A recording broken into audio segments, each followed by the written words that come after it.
There has been many Goku videos that I've uploaded on this channel, and it's been almost a year since I even discussed him in my How Strong is GT Goku video. But as someone who's recently finished playing through a majority of the Sonic games, a very interesting matchup actually occurred to me. Maybe because I get money off of talking about these guys, but Goku and Sonic are very similar in many ways, whether it be their super amped forms turning them blonde, edgy deuteragonist, or super upbeat best friends. We'll be using the game strictly for the Sonic side of things. I have made a video on Archie Sonic almost 2 years ago when I was extremely new to scaling.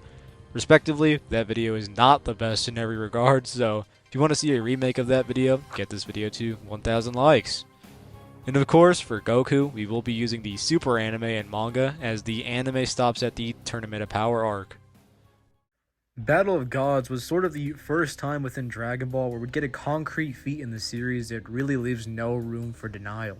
This would scale Goku to universe-busting power quite casually, with the God of Destruction Beerus clashing fists with the Saiyan in his newly found God form, actually being stated to have the power to obliterate the entirety of the Universe 7 macrocosm, with the living universe being stated infinite in its size, and the afterlife being dimensionally transcendent.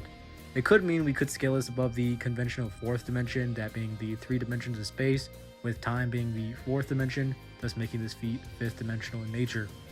With it being stated by the Supreme Kai that only a few more hits would have obliterated the universe, and the only reason for it surviving being Goku counteracting Beerus' attacks at the perfect angle.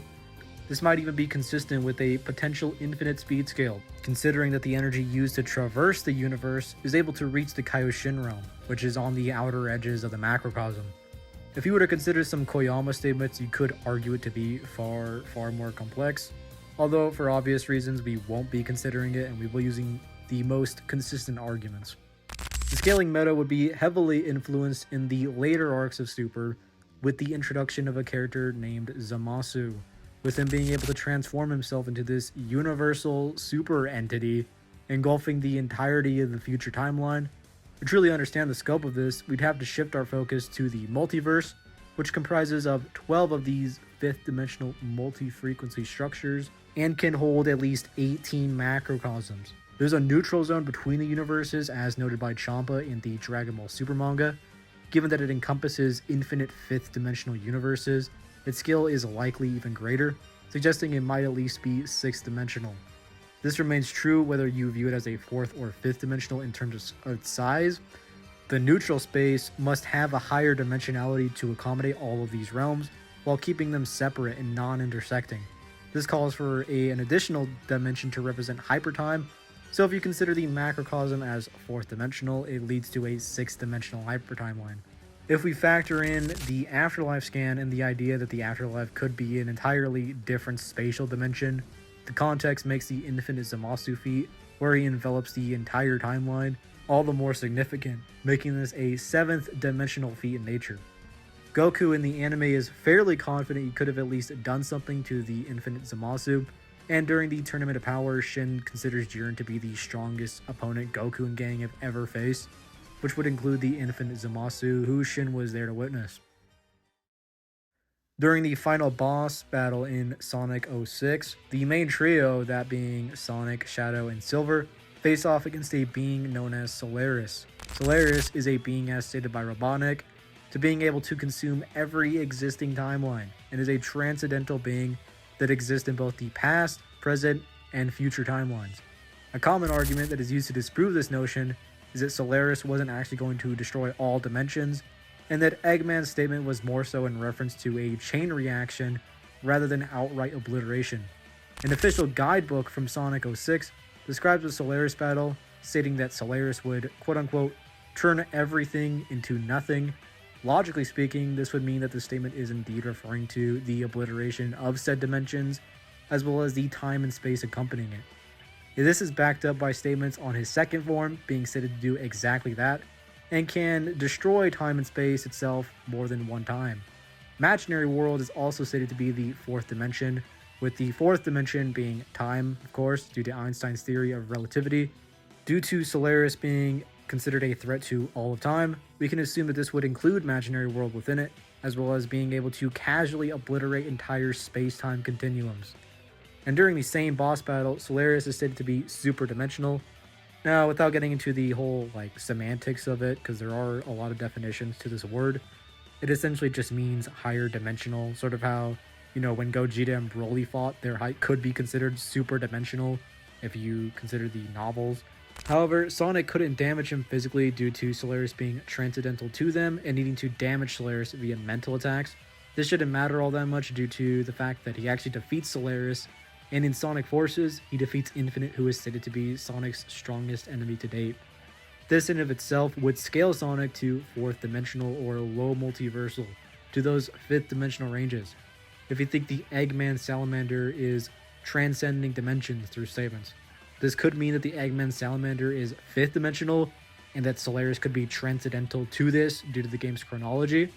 Base Sonic does not have these statements, meaning that the Supersonic Amp should raise his power by 2 inaccessible dimensions. It's actually heavily reinforced within the series that Sonic does indeed gain massive amps, and probably surpasses his prior super forms many times in the series, so you could argue that base Sonic could reach these 5th to 6th dimensional levels of power, and with these supersonic forms raising him to be even stronger, post-power cliffing, he could probably reach these 7th to 8th dimensional levels of power. The Super Saiyan amps are a bit unquantifiable. We are given baseline amps for these, with it being 50 to 400 times Goku's base with Super Saiyan 3. However, we also know that this is a bit of a baseline due to them mastering Super Saiyan more and more throughout the series.